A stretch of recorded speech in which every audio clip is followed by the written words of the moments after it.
nani yasubizaga gute Okay. uno munsi ashizeho 500 ejo ndamuhamagara ariko situation ya Franka 5 jours.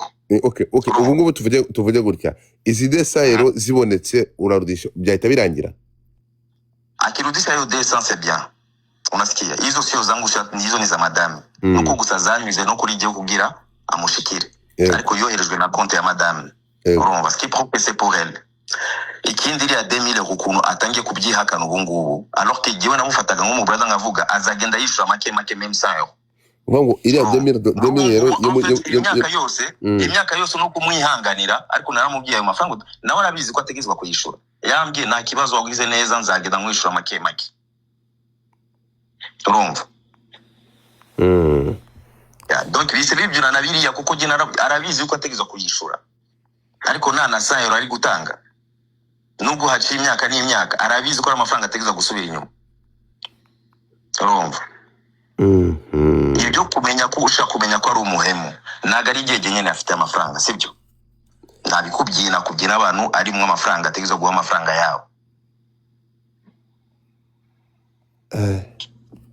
ko numva inshuti ya Diza mumaranye Diza tonto nanjye byantanga kuko ibintu bigenda biba byinshi no kuntu ari kunyishura ariko kugira ngo gende umuskamu ndajya kuskaminga ikimana izi message nk'iyi message ngiye nyisomye urukumva gufata kubona umuntu nk'umudamu wawe afata iyi message akamimura abana aho ngaho ni umuntu ugera aho ngaho none se kankubaza basi mbere yuko mubishyira hanze madama akandika message nk'iriya mwabanje kumuregera na grand frère we muramubwira ati situation iko hivi murabimubwira hanyuma izo desa zirabura mbere yuko mufata umuntu w'umuhanzi ufite izina especially mu family wanyu mukamushyira hanze kuriya iyo bro iyo ni message gusa bibe mu Rwanda niba muri Belgique n'ibindi sibyo nous on a notre manière yo kurega ibintu turi muri Belgique urumva iyo ni message madame we yanditse ariko je muri kote yanjye je mfite ukuntu nzariyagise kubira ibyo ngibyo byose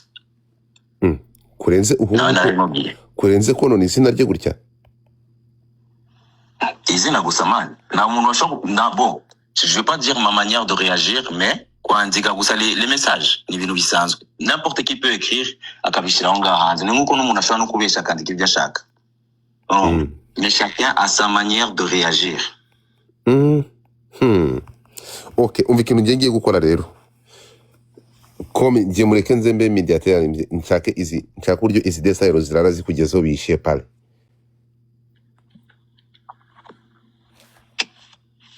en fait ukora afite yake Ivan c'est ça misi ukora atuywane tu parce que ngiye n'umuntu ukunda musique kandi nk'umuntu ukunda musique misi ukora afite yake ariko ngiye nk'umuntu ukunda musique urukumva nkabanzi abahanzi umuhanzi nka Ivan urumva udubiyangano bizima ngwana kwambie okay iyo ni dessin ruta kuna regret misi na ngine probleme naye ni probleme gise alikuwa ananijibia vibaya nasikia no ibyo ngibyo byo gusukana nabyo se birishurwa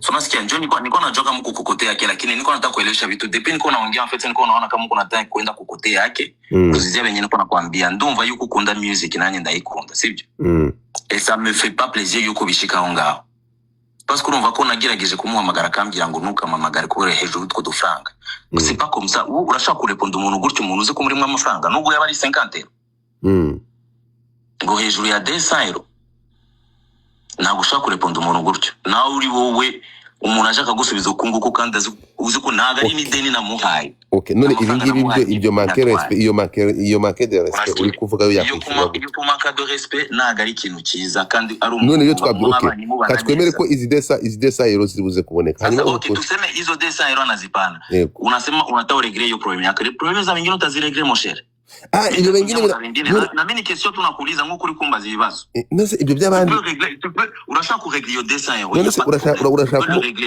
pour moi ça va être comme si c'est effacé sibyo est-ce que zira problème z'abandi nazo zaje kuzireka none se problème z'abandi wowe uhindutse umuvu none se uretse gato kubera iki uri gushaka gufata umuntu mwagiranye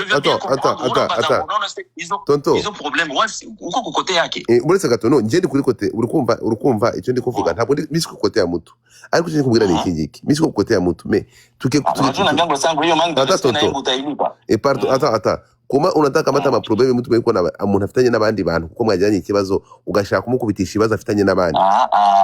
Unaona sasa ndio maana niko nakwambia wewe utaki kunielewa niko nakwambia. Wewe wambajije niba ari umuhemu ndakubwira impamvu ari umuhemu. Ntabwo nafatanyije n'ibibazo by'abandi. Sibyo ndumva ntabwo nayifatanyije. Uwo umbajije ngo yo 200 € ayitanze problème izabishize. Ndakubwira il m'a manqué de respect. Afite ni la 2000 €. Est-ce qu'il est 2000 € na yo tayilipa nubwo yavuze ngo il va vérifier pourtant arabizi neza ko amafaranga. Ariko muri iyo muri message yakwandikiye. Yo herjira message kuri ya kugira byumvikane yuko il me doit rien. Muri message yakwandikiye ntago nawe uburyo wayishubije nubwo wayise igitabo ariko yahakanye anakubwiraho izo 2000 € ziva akubwira ko zira 2000 € ziva kuri ntuza ni contribution yakorewe ntabwo ari amafaranga watanze ko nta kintu wabisubijeho muri byo ponse wamuhaye hara muri la message babango. Naona se mane twicare turi gusubizanya ngo ulifanya hivi nilimwambia tulishaga byongea kandi arabizi neza n'impamvu nashatse kubwira ibintu by'ibigambo byinshi twandikiranye ibintu byinshi nikubera ko abizi. None se yajyaga kwemera ko ari bwishura amafaranga azi ko atasohotse. Ubungubu kuri message niyo yanditse kubera ko haciye imyaka n'imyaka. Ubungubu kuri message niyo yagiye kuvuga ngo ngiye kuverifier après 5 ans 6 ans. Ubuhemu bwaiva ubuzi kuva ryari ko ari umuhemu? Ça depuis longtemps. Uzi ko ari umuhemu? Depuis longtemps. Niba gars, je sais depuis longtemps. Ariko okay. Ko depuis longtemps uzi ko ari umuhemu. Uyu mukobwa yaje kundondera jewe. Yaje kukurondera ryari? Wowe waje kukurondera. Ndavugana na Iva arambira ngo ni winjire mu bintu byo muri couple. Ndavuga ni ya pas souci. Ibyo uyu mutipe y'imodoka bimenye